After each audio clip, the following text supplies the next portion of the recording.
The warehouse and distribution centre was opened this morning during a ceremony on site at Carrington. The owner, Tillings Timber, is Australia's largest importer of American cedar and Oregon.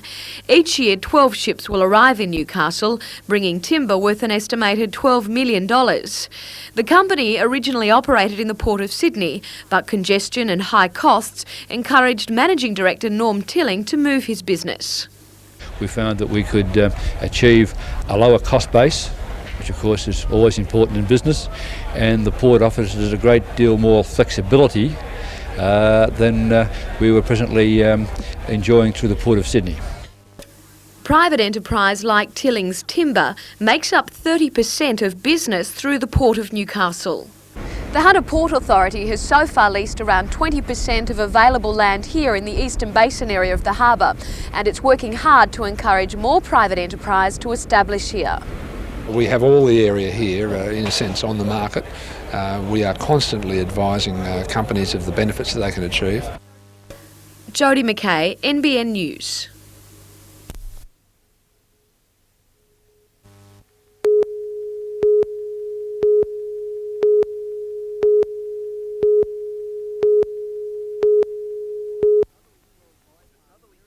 The southerly swell bypassed Terrigal, making for even season competition among the 40 boat crews. North Cronulla were big winners in the Open and Under-21 events, along with Bulli.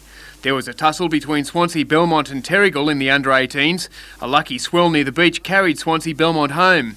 Drew Blatchford from the Lakes Club won the Open Ironman and board race. Terrigal's Veronica Lee and Katie Hackett romped in the beach events, along with Bryce Johnson, also from Terrigal. Many of the competitors are back on the Central Coast again next weekend, this time for a 16-feature event in the Neutral Grain Challenge at Avoca Beach.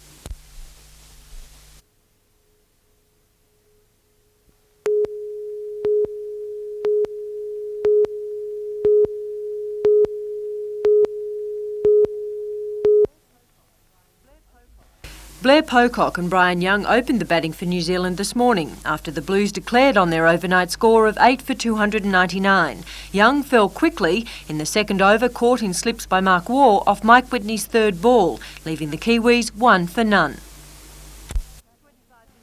25 minutes later, Andrew Jones went LBW for 1 off McGrath. Tight bowling by the Blues kept the Kiwis at bay, Pocock taking 48 minutes to get a run. With New Zealand 2 for 17, Martin Crowe became Brad McNamara's first victim. Ken Rutherford then teamed with Pocock, this 4 helping the visitors reach 53 by lunch. Later, Rutherford on 52 was dropped by McGrath, the lanky paceman making amends 25 minutes later, giving Matthews his first wicket. At 4 for 133, the Kiwis began to fold. First, Blair Pocock couldn't beat the throw of Steve Waugh. 2 balls on, Patel beaten by Matthews. 2 overs later, Tony Blaine went, caught by Michael Bevan, bowled Matthews. With New Zealand now 7 for 139, McNamara and Matthews cleaned up the tail enders. Matthews claiming Watson's scalp, McNamara accounting for Sewer and Dool. Late this afternoon, New South Wales started its second innings, only to lose the wickets of Slater, Steve and Mark Waugh for less than 50 runs.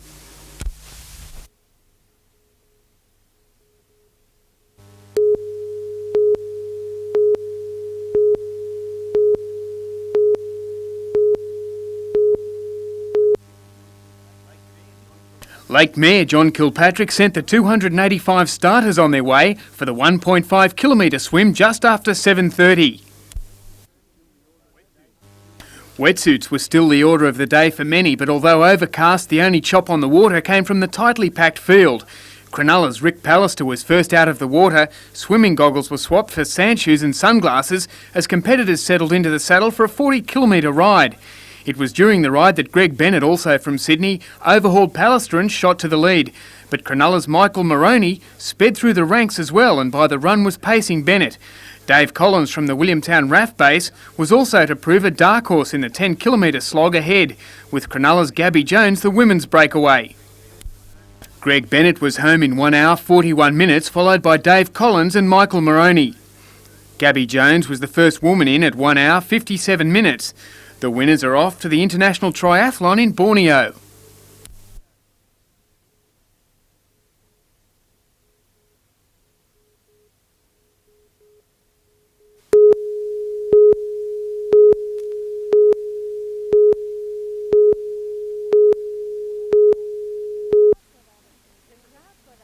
The crowd got out of bed early and some took their blankets with them.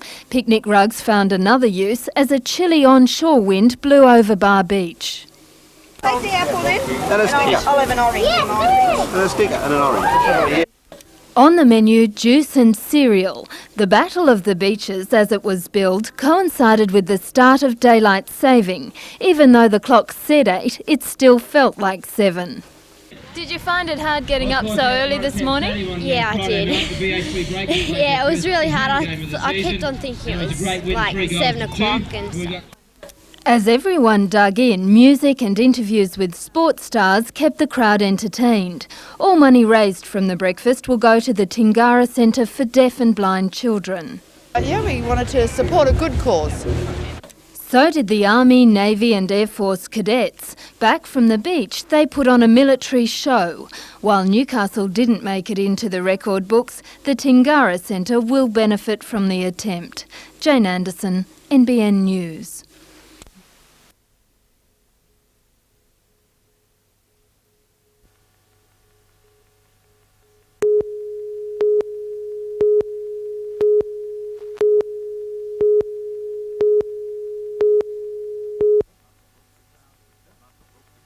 At Muswellbrook, the crowds were just as big and just as determined to have a good time. Numbers were nearly double last year and it was pretty hard to miss the picnic atmosphere. Fashion is always an important feature of race day and Muswellbrook has its own standards when it comes to style. Bookmakers also report plenty of cash being handed over, most of it though in small bets. Just before the main race, the beautiful clear skies turned ugly and a stiff wind stirred the crowd, but it didn't stop anyone from cheering on their favourite in the Muswellbrook Cup. 12, 10 and 11 across the line. It wasn't a TAB meeting, so we can't give you any divvies. The placing's a nice little upper hunter double. The winner, Pine Prince, is from Scone, second Rickety Nick is from Aberdeen, and third place Meantime is trained in Tamworth.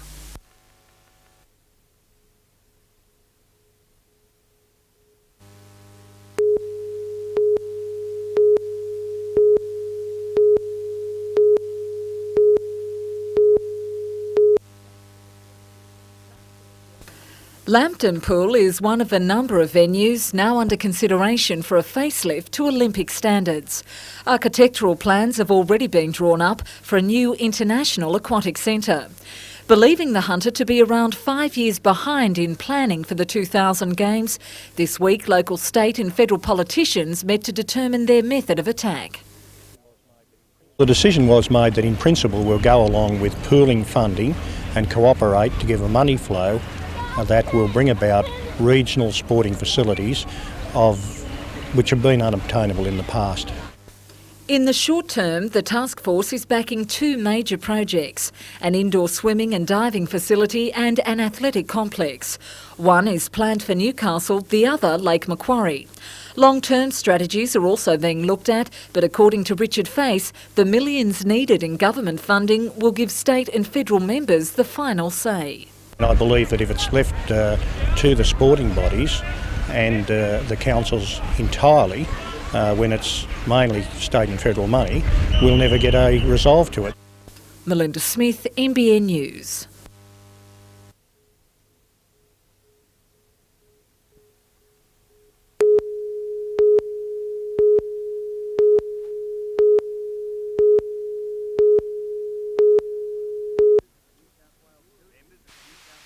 Members of the New South Wales Heritage Council took a tour of a different Newcastle than the one they'd been accustomed to.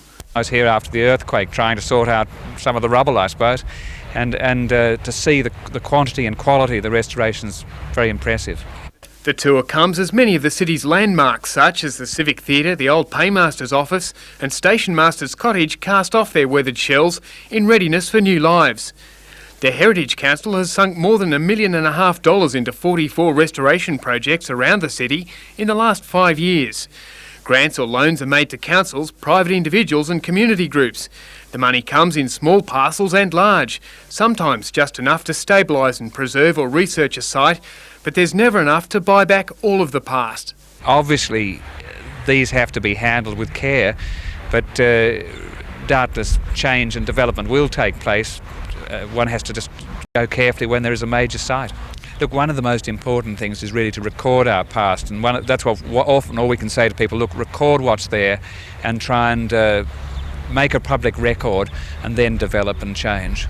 The Heritage Council took particular interest in the East End's old convict lumberyard and stockade site, where an archaeological dig and recent radar survey have confirmed remnants of old workings. Andrew Lobb, NBN News.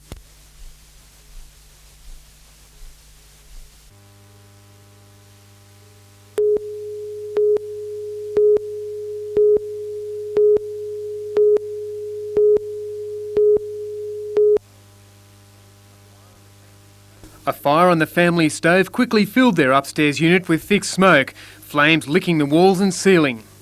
My wife screamed saying fire, fire. So when I went out, I found the kitchen in flames of fire. Carlul's wife was overcome by smoke. Their daughter escaped the flat while the man did his best to put out the blaze. I have tried with a blanket first, but the fire catches the blanket, so I used the water. You might go on the ambulance now, mate. Mr. Carlul was singed and suffered smoke inhalation. Neighbours attempted to help and the fire brigade doused the last of the flames.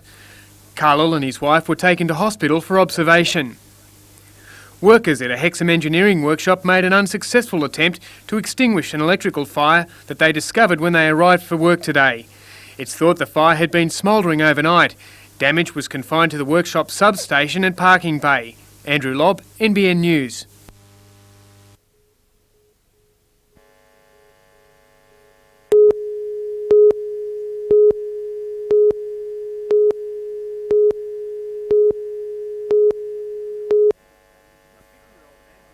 A 50-year-old man was trapped in his car after a pile-up on the F3 freeway at Mount White this morning. Police say the collision on the Calgary interchange happened when a van swerved to avoid a hubcap rolling across the road, but was then hit by a sedan. Both vehicles wound up in the breakdown lane, and a heavy truck attempting to steer clear of the crash hit the sedan, dragging it a further 10 metres. The car driver suffered severe head and chest injuries and is in a critical condition in Gosford Hospital. A few hours earlier and further north at Arimba, a car towing a boat weaved out of control, jackknifed and lost its load. Wreckage was strewn across 2 lanes of the freeway, blocking it for 4 hours. At Nords Wharf, a southbound semi laden with steel failed to negotiate a bend on the highway, punched through the Armco railing and careered 100 metres down an embankment. The truck's cab was ripped open, its Victorian driver thrown clear. He's a very lucky person at the moment. Most accidents like these, we normally see a fatality in it, so this gentleman's quite lucky. The driver was taken to Gosford Hospital suffering serious injuries. The salvage operation for the vehicle and its load took several hours and caused disruptions to traffic. Andrew Lobb, NBN News.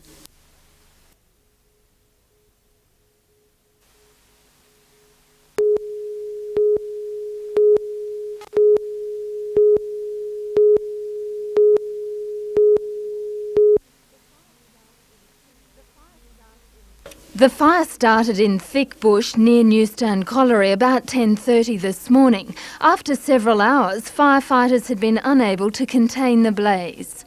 The fire jumped the road in 2 places. Smoke was so thick, brigades closed Wakefield Road to motorists. Visibility was so poor at times firefighters couldn't see more than a metre ahead. Doug Brady from the Toronto Brigade believes this fire was deliberately lit. Very concerned because there's too many fires in the area. It's in the last month we've probably had about 40 bushfires that's been deliberately lit. Captain Brady says the cost could be higher next time. And this time we saved a house up there, but next time it could be a house burned down.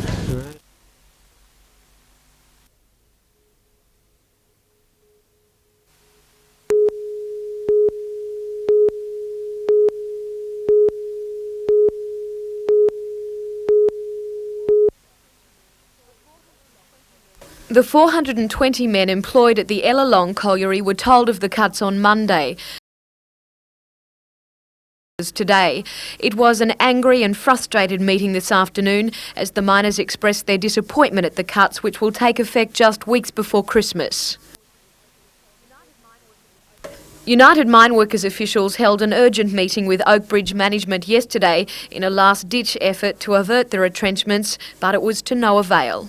We didn't get any joy from yesterday's meeting. Basically what we were told is that all options or alternatives to keep the employees or the number of employees intact had been canvassed, and that as far as the company was concerned, that the only way they could see for the mine to continue was to downscale it, and as such the 95 retrenchments would take place. General Manager of the Pelton Ellalong Colliery, Norm Gow, declined to be interviewed. However, according to the United Mine Workers, the future of the colliery is only certain if its viability improves, and the union is confident that can occur. I think if we put our heads down, we can make the mine viable, and it will have a security for those that are left. Jodie McKay, NBN News.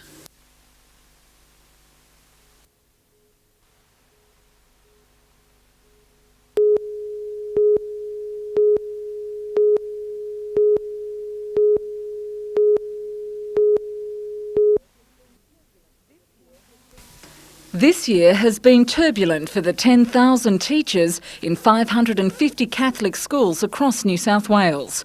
The 4.9% wage rise dispute resulted in statewide industrial meetings and strike action. The Catholic Education Department argued that because it relied on the government for 80% of its funding, it couldn't afford to pay. Catholic school teachers would have to wait until their state colleagues were awarded a similar increase. New wage agreements are now being finalised in the state school system. That's opened the way for negotiation in Catholic schools. Until it was clear that we would get that funding through the link with the government schools, we were not able to move, but now we are able to do so. Today, Independent Teachers Association representatives began talks with the Catholic Education Department's Maitland Diocese. Similar meetings have been scheduled for Lismore and Armidale next week. It's not easy in these economic times. It's not easy at any time to negotiate any kind of salary agreement, but I think now with goodwill on both sides and the eagerness of both sides to actually look at a genuine enterprise agreement, which is something which is going to be benefit to all parties in Catholic education, is going to be beneficial.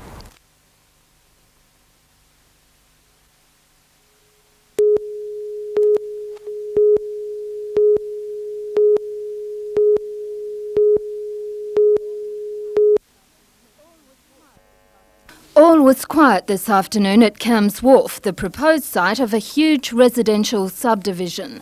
James Mullen Developments doesn't have council approval to develop the area. Despite this, on Thursday and yesterday, the company bulldozed part of the site, clearing the vegetation and raising the ire of Lake Macquarie Council. There was a lot greater amount of work being done than we really believed, we had been led to believe was being done. Mayor Kilpatrick says the council hoped it could avoid taking legal action. However, last night the council took out an injunction forcing the company to withdraw its bulldozers. Well, we have taken out an injunction or stop work proceedings through the Land Environment Court. They were served on the developer last night and again this morning. The matter will be heard in the Land and Environment Court on Monday morning. Jane Anderson, NBN News.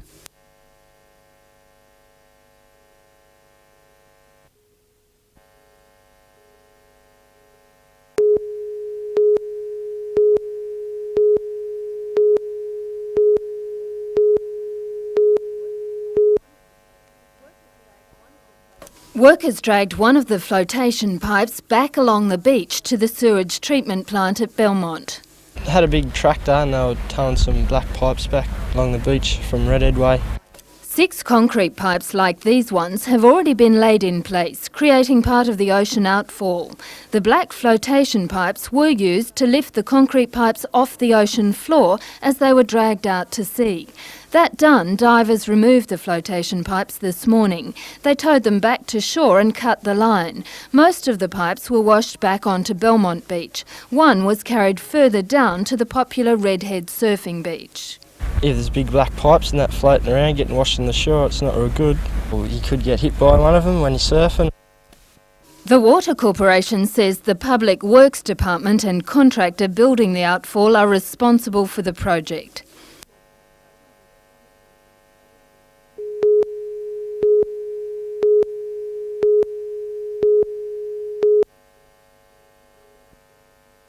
The idyllic bush camping site at Hawk's Nest was threatened by fire, the blaze dangerously close to the caravans and campers' tents.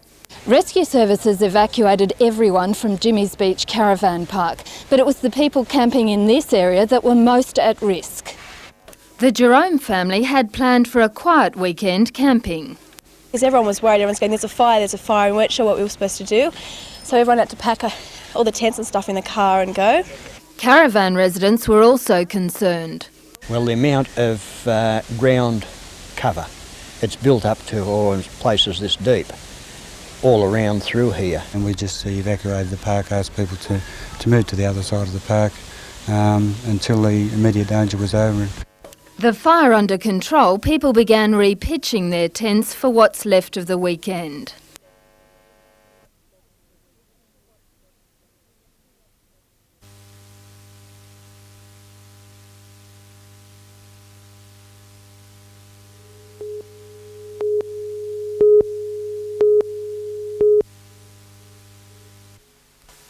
It's not a subject everyone enjoys, but 11-year-old Benjamin Ackland from New Lambton Public School and 12-year-old Michaela Freeston from Valentine Public say maths is their favourite.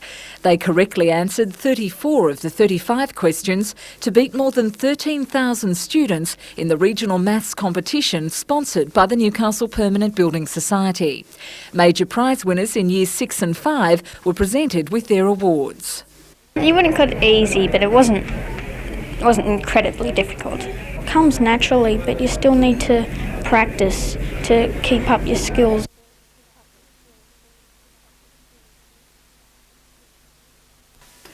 Meanwhile, at Newcastle University, nerves were building up for the start of the East Lakes Cultural Festival. Backstage, final touches were being made before showtime. During the next 4 days, nearly 6,000 primary school students from 38 Lake Macquarie schools will take to the stage at the Griffith Duncan Theatre. We think it provides them a real opportunity to not only perform but to be an audience in an atmosphere that's not competitive and threatening, so that it's completely enjoyable and very memorable.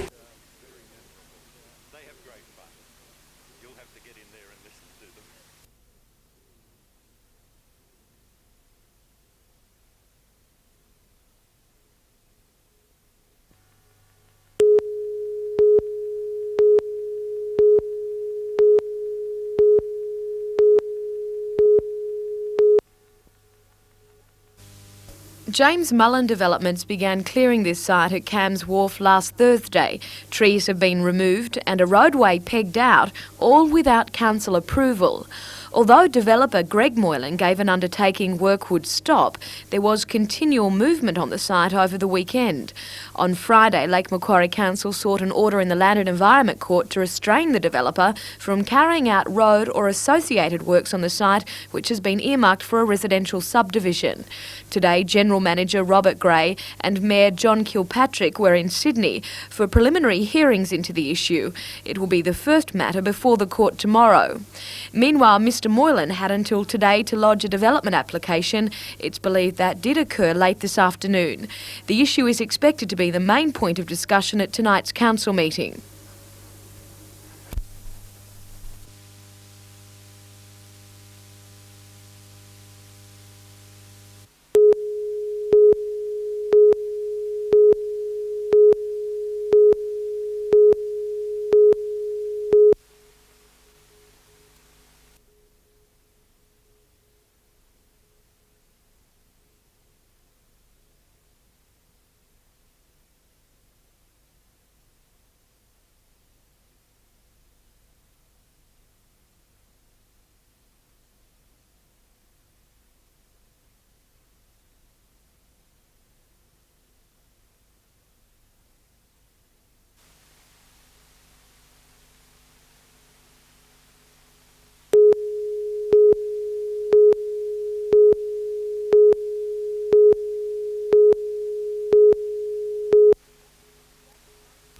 James Mullen Developments came under attack from all sides at last night's council meeting, Councillor Jill Hall leading the barrage.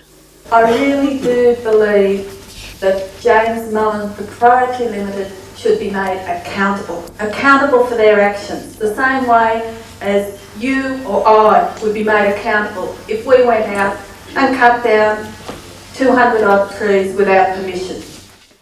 Watching the proceedings was company head Greg Moylan. He today defended his actions, claiming he received advice from certain councillors to go ahead with the work at Cam's Wharf and not bother about seeking approval. However, he says he now regrets his actions. In hindsight, it certainly would have been prudent then to officially and formally submit a development application. Mr Moylan says he will abide by this morning's Land and Environment Court decision to stop work on the site and lodge a rehabilitation plan to council within 7 days. The work must be completed within 14 days, but that in itself could cause more controversy. Mr Moylan wants to plant imported trees on the site, creating a $700,000 stylised garden at the entrance to a residential subdivision. It's a garden feature. It's not gum trees, it's not wattle, it's not bottle brush, it's a botanical gardens. Jodie McKay, NBN News.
The population of the Greater Newcastle area increased by 1% in 1991 to 1992. There are now 450,730 people living in the area. For the purposes of the Coopers and Lybrand study, Greater Newcastle was defined as Lake Macquarie, Port Stephens, Maitland and Cessnock. Most of the growth in urban Newcastle has occurred in Lake Macquarie and Port Stephens. The lake population jumped by 1.3% and Port Stephens increased by even more, 3.7%. The most popular suburbs in Lake Macquarie are Eleebana, Valentine, Rathmines and Morisset Peninsula. In Port Stephens, the suburbs most in demand are Raymond Terrace, Medowie, Heatherbrae, Salamander Bay, Salamander and Taylor's Beach. In comparison to other industrial cities, Newcastle has experienced the same growth rate as Wollongong, while the population of Geelong in Victoria has fallen. Greater Newcastle is still Australia's 6th largest city, smaller than Adelaide but still larger than Canberra. Jane Anderson, NBN News.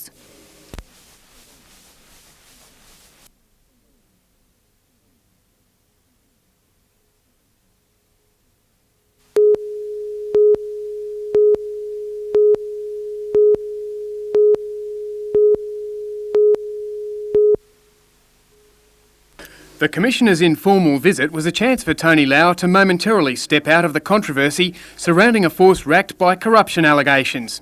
In simple terms, it's nice to be amongst friends. As Commissioner of Police, I have tried to serve the people of this state with honesty, diligence and integrity, but above all else, with pride. That is all that I can offer. Commissioner Lauer, originally from Newcastle, made a point of meeting district commanders and visiting local police stations for a first-hand look at issues affecting officers. In particular, plans to amalgamate the overcrowded and dilapidated Mayfield and Hamilton stations. Really, the working environment that our people are working in there is not satisfactory. The amalgamation proposal, which is still open to public consultation, would see both stations maintained with Hamilton becoming the command centre. Mr Lauer also met representatives of the Police Association and families against a controversial plan to transfer Newcastle Police to Sydney. They've provided me today with further documentation and I will earnestly review that. In the meantime, so that there's some certainty, the proposal stays in place.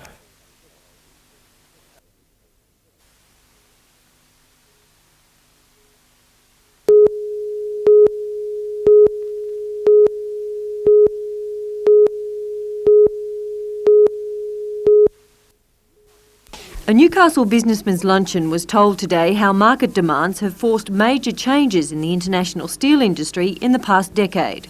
I think the outside world has forced them. Changes in the markets, changes in our customer expectations.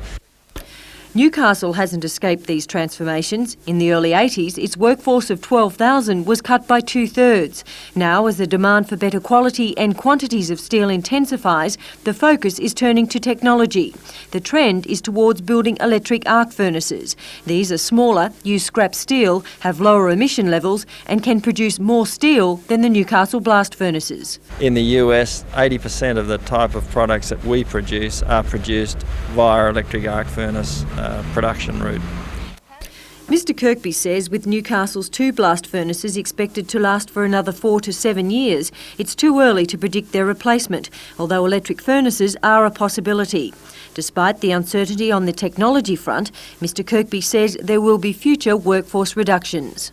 Yes, I'm expecting that there'll be a gradual reduction in the workforce over the years as we drive for more and more efficiencies. Catherine Lamond, NBN News.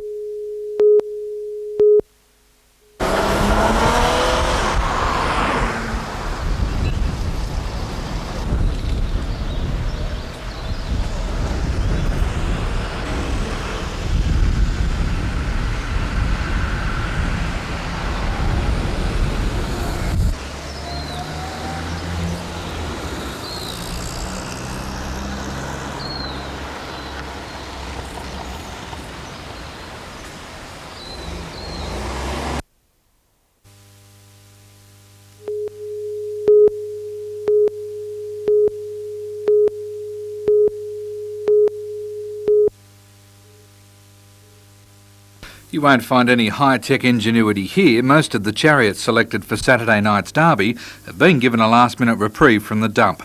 Brothers Darren and Jason Russell have both entered and won't be thinking of brotherly love when they match up. Well, if he gets in my road, I'll drive through him. Like most of their counterparts, they've disconnected their car's mufflers. I think it's really just for the show. They like to get people to look at your car because of the roar.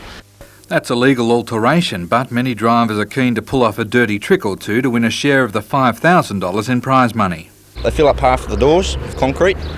They can fill up the chassis rail and in the boot too with concrete, which is makes it rock hard to try and hit. More or less, they try and laden up the car